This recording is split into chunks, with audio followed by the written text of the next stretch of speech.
Então, a Quelônio surgiu de uma ideia minha em querer fazer livros artesanais ou explorar técnicas novas, mas não foi pensada de início como hoje se tornou assim, a editora, né? Tudo começou com um livro que eu quis fazer para o Bruno. Ele tinha feito umas poesias para mim quando a gente se conheceu, e aí eu resolvi fazer um livrinho artesanal, costurado.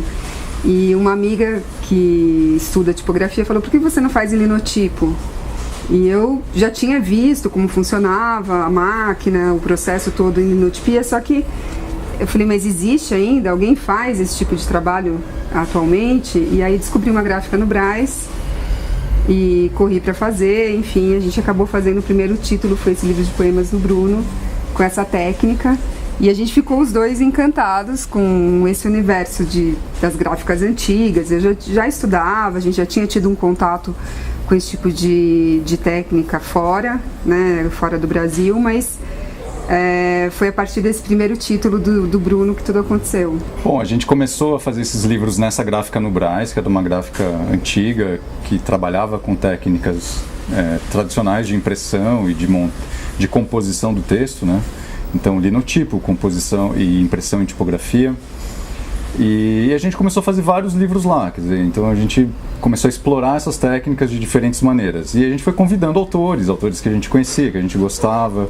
Então um livro vai levando ao outro, né? Então a gente começou a explorar diferentes formas, diferentes formatos de livro, tamanhos, papéis. Então essas técnicas mais tradicionais permitem isso, né? Então você pode experimentar um papel diferente, um formato, tamanhos eu digo formato do livro, mas também extensão do livro. Você pode fazer um livro muito pequeno, você pode fazer um livro um pouco maior. É uma variação, coisa que as editoras convencionais têm dificuldade de fazer, porque elas adotaram um padrão por razões econômicas muitas vezes e vão nesse padrão. E o que a gente gosta de fazer é cada livro a gente faz de uma maneira diferente. É experimentar mesmo, experimentar tipos diferentes de livro, poder repensar toda essa questão editorial, que ao mesmo tempo que está numa super crise, tem um movimento crescendo das editoras independentes, espaços para se autopublicar, para publicações menores. Que assim, eu acho que uma coisa bonita dessas técnicas tradicionais de impressão é que elas se mantêm, tem muito material disponível ainda, então tipos móveis, algum maquinário que ainda existe, um exemplo é essa gráfica que a gente tem agora, e a impressão é de altíssima qualidade, quer dizer, uma impressão com uma tecnologia secular, quer dizer, isso remonta a Gutenberg, a invenção da imprensa, isso ainda existe, e existem profissionais muito bons, né? Nosso impressor, o nosso linotipista, eles são profissionais que trabalham nisso há 30, 40 anos. A Silvia cuida da parte gráfica e eu acabo falando algumas coisas, eu tenho as minhas opiniões, eu gosto de opinar e interferir às vezes, e normalmente a Silvia conserta os meus palpites, né? Claro que isso também ajuda ela a pensar, e acho que um pouco o algoritmo também nasceu um pouco daí, né? A gente pensou em termos de cartas, porque é um texto que fala de relacionamentos. E o texto fala um pouco disso, quer dizer, no aplicativo os usuários são como cartas, e você descarta cartas, você combina cartas. E a gente pensou, vamos trabalhar com essa ideia, com essa metáfora das cartas. A gente pensou em termos de baralho, e a nossa primeira ideia para o projeto gráfico foi explorar um pouco essa coisa do baralho, né? Então a gente pensou em fazer um livro que virasse numa direção e na outra, a gente ia imprimir num papel que tivesse um certo padrão, como se fosse uma carta de baralho, mas aí a gente vai adaptando o projeto. Então, mas, por exemplo, ele falou assim, eu falei, quando surgiu a ideia de não ter o nome do autor na capa, né, o teu nome na capa, isso ser, na verdade, então, o mesmo padrão da quarta capa e da capa, uma ideia que falou, não, nome do autor, tem que ter o nome do autor na capa. Aí toda vez, mas a gente pode experimentar até nisso, entendeu? Não precisa seguir, mas óbvio que consultando o autor, porque o Bruno falou, se fosse meu livro, eu não deixava. Mas óbvio que depois deixa. O livro de poemas que a gente fez dele, o nome nem vem na capa, não tem nome nem na quarta capa, só na folha de rosto. Então, o material, ele limita. Então, ele já é uma diretriz. O que eu quero dizer com isso? Esse tipo que a gente só tem nesse corpo, nesse tamanho. Então, colocar o teu nome nessa capa, num formato menor, que é um formato que cabe no nosso maquinário para impressão do texto. Muito maior que isso, já o texto do miolo a gente não tem uma entrada de máquina de impressão maior do que esse limite, né? Um pouco maior, a gente consegue fazer. Então ficaria desproporcional. Então, como resolver esse problema?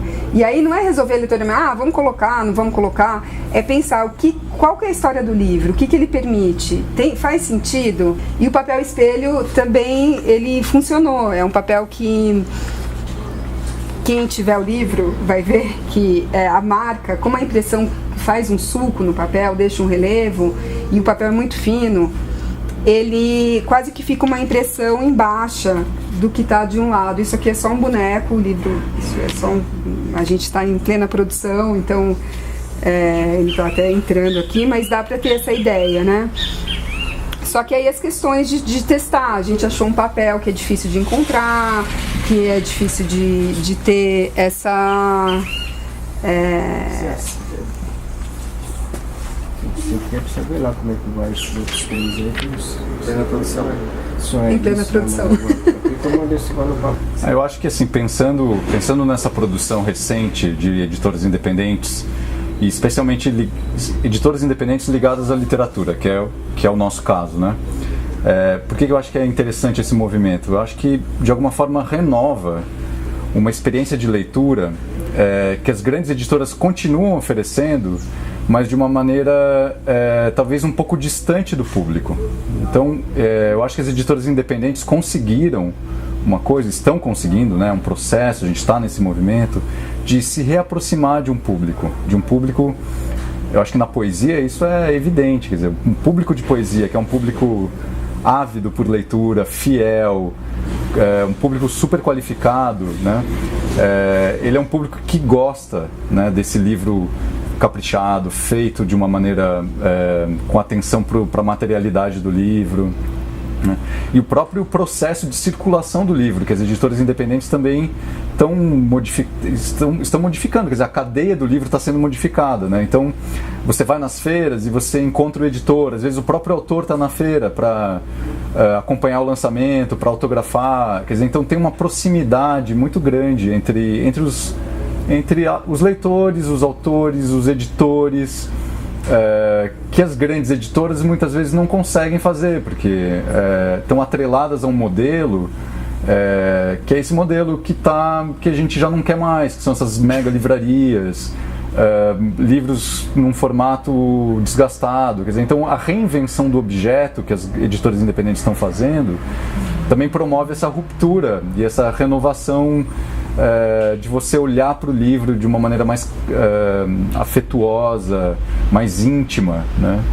Então eu acho que para a literatura tem feito muito bem, quer dizer, um reencontro do público com a literatura, com os livros, às vezes livros menores, poéticos, com textos mais delicados, quer dizer, também esses formatos novos permitem isso, quer dizer, as grandes editoras estão presas naquele formato convencional, romance, livro que para em pé, e as editoras pequenas querem revolucionar isso, querem fazer isso de uma maneira diferente.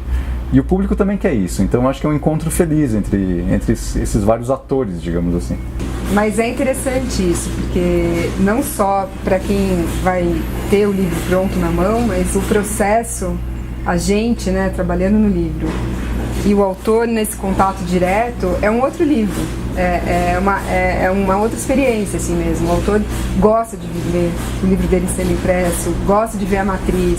Eu acho que o futuro da literatura e do livro, ele está um pouco nesse cruzamento entre digital e uma recuperação, uma exploração, uma experimentação gráfica calcada na materialidade do livro. Então acho que tem esses dois polos, digamos assim, né, que vai transformar o que é o livro, né?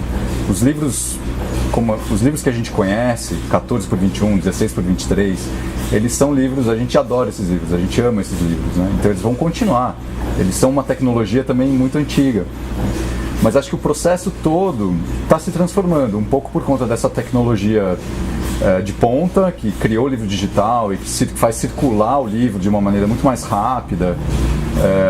E por outro lado também recuperou um processo mais lento ou de tiragens menores, né? Então eu acho que a situação futura ou próxima é uma situação de livrarias menores, um circuito literário mais aceso, no sentido de que todo mundo quer participar. Então eu vejo com muito bons olhos assim, para a literatura e para a atividade literária e editorial.